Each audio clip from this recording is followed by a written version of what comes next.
Ladies and gentlemen, this is Scary Bad Reviews, and this is my intro. Bravo 6. Going dark. So it is October 7th. We are at the end of our Week of the Vampire in my 31 Movies for Halloween Year 4 Classics coverage. To close off our Week of the Vampire, I wanted to really kind of hit possibly the most different and the most maybe obscure point in our week. This is a very modern take on vampires. This movie came out in 2014. That is What We Do in the Shadows. It is a mockumentary-style movie from Taika Waititi, which most of us now know from Thor Ragnarok, as well as he has Jojo Rabbit coming out, and he will be also doing Thor 4 Love and Thunder. This movie is... I absolutely love this movie, and I love finding new things every single time I watch it. It is a mockumentary, so within the film, it is a fictitious documentary about a film crew following around 4 vampires that live in New Zealand. They have a really good setup. They've found each other, and they've been able to seclude themselves away and kind of hide away in New Zealand in the underground culture of creatures down there. Within the house that the documentary follows, you have multiple different, ages of vampires. You have Peter, who is a Nosferatu lookalike. He's said to be the oldest of the house. He stays within the basement of the house almost all the time in a nice stone coffin.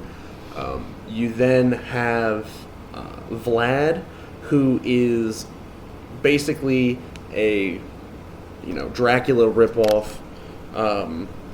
They kind of joke around in it in that he's Vlad the Poker. They say that he loved to torture people, he loved to poke them. So he's kind of a knockoff of that. They kind of show some of his powers as being similar to what we see in Dracula. You have the main vampire who kind of narrates and kind of curates you through their lives and really kind of shows you how all they live in Viago. You also have a newer aged vampire in Deacon, who is a 1940s Nazi vampire. He became a vampire during World War II as part of the Nazis' attempts to make super soldiers. A little bit later into the movie, you get a present day vampire in Nick, who is a teenager who's lived in that area of New Zealand his whole life. We get to kind of see him progress through becoming a vampire. And then later on, we get to meet a bunch more vampires, all from different ages and of different sorts at this get-together that they have. Throughout the movie, there's a couple different really funny one-offs and storylines within it. They show how these vampires live in New Zealand, how this sub-society is able to function. They show some of the vampires' abilities and how they have learned to use them to their advantage. They show the process of becoming a vampire. They show some of the difficulties of being a vampire. They show some of the societal difficulties on top of that. And it's a really... First of all, it's actually pretty well made. Everybody in it really does seem to be involved in their part. There isn't really anybody who acts poorly within it. They do make it seem like a fake documentary very well, almost in the vein of The Office. It's hilarious. They do a lot of really, really good humor based upon, vampire stuff, as well as just normal standard humor. We've seen before that Taika Waititi does a very good job at doing like awkward comedy and things that kind of make people uneasy. And he puts that in here a lot as well. He plays our main character that leads us through Viago. And he does a great job. He's 1800s, Eastern European, but he's a very prim and proper character. You could tell that he was probably from wealth. Deacon calls him a bit of a dandy. Like, he's super about appearances. He's super about nice things. There's a really funny kind of reoccurring joke with him throughout that he tries really hard to keep everything in the house as clean as possible, and they keep showing him trying to feed on people, and anytime that he tries to lay newspaper down or towels or cover things, it never works. Anytime he bites into someone, they just splatter all over the place, and you can see his frustration with it. There's a couple good reoccurring jokes for a couple different characters. The Vlad character has a reoccurring joke that he used to have all these powers. He used to be the most powerful of them all. He was a great hypnotist. He could transform into animals. But the thing about transforming into animals, he never quite got the faces right. And they show some old artwork from the medieval times of supposed vampires, who you could still see their face, but the rest of them was an animal. We also get a bit where they're chasing Nick, who ends up becoming a vampire. They're chasing him throughout the house, trying to feed on him. And he turns the corner, and there's a cat, but the cat has Vladislav's face. There's so many little subtle things within the movie that make it really funny, and it feels like there's never any wasted information. They have a great couple scenes of them being in a rivalry with the werewolves, and them getting into just arguments with them when they see him on the street, and never really fighting very much. Neither of them want to fight. They just want to kind of banter back and forth. You see Nick struggling with the process of becoming a vampire, learning what you can and can't do, learning his own powers. There's a really funny scene where his best friend in the movie, Stu, who stays a human throughout, actually becomes really good friends with the rest of the vampires, and they keep him around the house. He helps out, he cooks, he cleans. Well, he doesn't really cook, he cooks for himself, but he helps clean the house. He hangs out with all the vampires. They get to have a lot of fun together. But there's a scene where they're all kind of sitting together when Nick and Deacon have had a fight, and Stu's like, okay, I'm kind of hungry, and so they go and they get him French fries, which of course in the movie, since it's in New Zealand, they call it chips, and Nick is like, let me have one. And both Vladislav and Viago look at him like, that's not a good idea. And so he still eats it. And then the next scene is him out in the alleyway just puking buckets of blood. And they're like, we told you can't eat these. And it's really good comedic timing on that. There's a couple of spots in the movie that it's really funny that they have Stu around as a human. Deacon has his own human around as well. He has a familiar or a servant, whichever word characters within the movie like to use. He keeps promising her that he'll turn her into a vampire, and apparently he's been doing it for 10 years, and he just won't turn her. She receives vindication at the end of the movie, but I'll get into that in a second. Overall, in the movie, I'll probably give this movie an 8.5. I don't think it brings anything spectacular to the genre or to the creature. I want to give it a 9, but I think it needs to present itself a little bit more, or maybe have something outside of the movie that matters to it. This is just a really funny movie that plays off of a lot of common tropes that horror movie fans would really enjoy. I think it's very well done. I think it's very well made. I don't think there's any dead time. I don't think there's any dead information. I think all of the characters within it interact very well. It's hilarious from top to bottom. I mean, there's so many good jokes in it. There's so many good laughs. It feels very Halloween. You even keep going, and you have Vladislav has this rivalry that they keep mentioning with this character named the Beast. You never see an actual picture of the Beast. It's always these drawings of these horrid things of people fighting and everything, and they're like, oh, that's why his powers don't work anymore, because the Beast has defeated him too many times.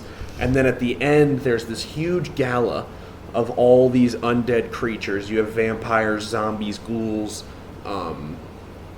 banshees, and the guest of honor is the Beast. So Vladislav doesn't go, and actually, a couple days beforehand, he starts really deteriorating and looking old as hell. But they go, and then when the Beast is announced, you realize that it's just one of his ex-girlfriends.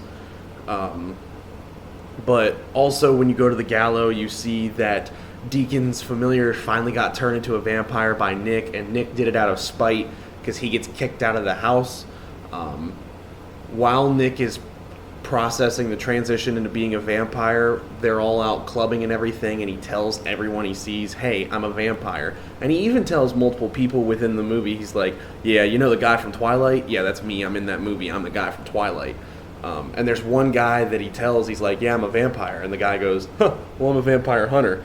And Nick's like, oh, fuck off, you're not a vampire hunter. And then that night, that guy ends up breaking into their house and killing Peter. Peter kills him. And so Nick gets banished from the house, and then 2 months later we get to the gala and we see, Nick, out of spite, made Deacon's familiar a vampire, and we then get, after that, they ended up saving, everyone at the gala realizes Stu is human, so they try to eat him. They end up saving him by Vladislav coming back and standing up to the beast. They have another run-in with the werewolves, and this time the werewolves are turning. During all of this, Stu gets attacked, and so they all kind of think that he's dead. And there's a moment in it where Deacon is talking to Nick by themselves, and that's really, this scene kind of displays some of the things that we see from like Interview with a Vampire, and Deacon's talking to him, and he's like, he said, yeah, it's great. We look young all the time. We get all these superpowers. We get to see technology flash before our eyes. He said, but at the same time, we stay the same age forever. We never get to see ourselves grow old. All of our friends that come around us, they have two possibilities. They either become one of us and they die from some catastrophic accident or not being able to handle themselves anymore, or they're human friends and we have to see them slowly age and wither away, and then they can't even remember you anymore. So it was a very well done scene. While it's a very short scene and it seems kind of out of ordinary for the rest of the movie, it's a cool scene. That really kind of hits home on some of the negative aspects of being a vampire that we see in other movies. But after the attack, you see them go home and they're really sad, and they look at their family portrait with Peter still in it, with Stu still in it. But then we flash forward a little while and get to see that Stu survived, but he was made into a werewolf. The werewolves then come to show them that Stu's alive, and the vampires and the werewolves start getting along, and they start enjoying each other and hanging out. We also see that Viago found his lost love that he originally came to New Zealand for. When he first showed up to New Zealand, he found that she was married and in love with someone else, so he left her be. But he's found her again. The only problem is that this time she's 96 years old. But he ends up making the decision to turn her into a vampire anyway because of how much he loves her. So she is 96 and he's stuck at like 34, and now they're together as vampires. And there's kind of a funny moment at the end of it where, they're sitting together and they're all in love, and Viago is like, well, I finally have my forever and we'll be together forever. And you can see, I think her name's Catherine, you can see her face kind of drop, and she's like, forever? But the movie's so well done. There's so many aspects of it that are so funny. I think it's a perfect watch for Halloween time. It's a perfect watch for horror fans. It really kind of displays the type of movies Taika Waititi likes to make. On top of that, it really pays homage to a lot of aspects of vampires and werewolves and everything.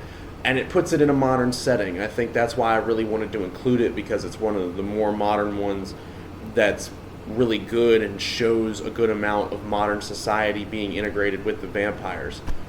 So yeah, I give the movie an 8.5. I recommend it to anybody. I understand that sometimes these aren't people's cup of tea, but I do recommend it to anybody. On top of that, I highly recommend it to any horror fan. I think they'll find it hilarious. I really enjoy getting to watch this movie every time I see it. It's full of laughs, it's full of fun, and it just, it's a good movie to sit down and really just kind of clear yourself of any a bad day, to clear yourself of any tough times or anything, or to de-stress. And I really do enjoy and really do love getting to watch this movie and get a good couple laughs out. Ah, you fool! You fell victim to one of the classic blunders! So that is it for our Week of the Vampire. Tomorrow on October 8th, we will be starting the Week of the Zombie. We will be starting off in a direction, of course, towards the classics. I have reviewed Night of the Living Dead multiple times within my very short-lived podcasting and reviewing. I guess you can call it a career. I just kind of do it as a hobby because I enjoy it very much. But I've reviewed Night of the Living Dead 3 or 4 times. So we won't be starting at the root of the genre. If you guys do want to hear my opinions on the movie, I do think it's absolutely brilliant. Last year I covered it for Monster Madness, and I've also covered it in text form. So if you want to hear my thoughts on that movie, I'd be more than happy to link you to it. But tomorrow we're going to be starting just after that with the next coming and really what pushed the zombie genre forward, and that is Dawn of the Dead, which was the second in the Romero zombie series. So that's where we're going to be starting with the history and with the week of the zombie. As always, if you enjoyed my content, if you enjoyed my reviews, please like and subscribe. If you have suggestions with this upcoming zombie week, please let me know, and thank you for listening.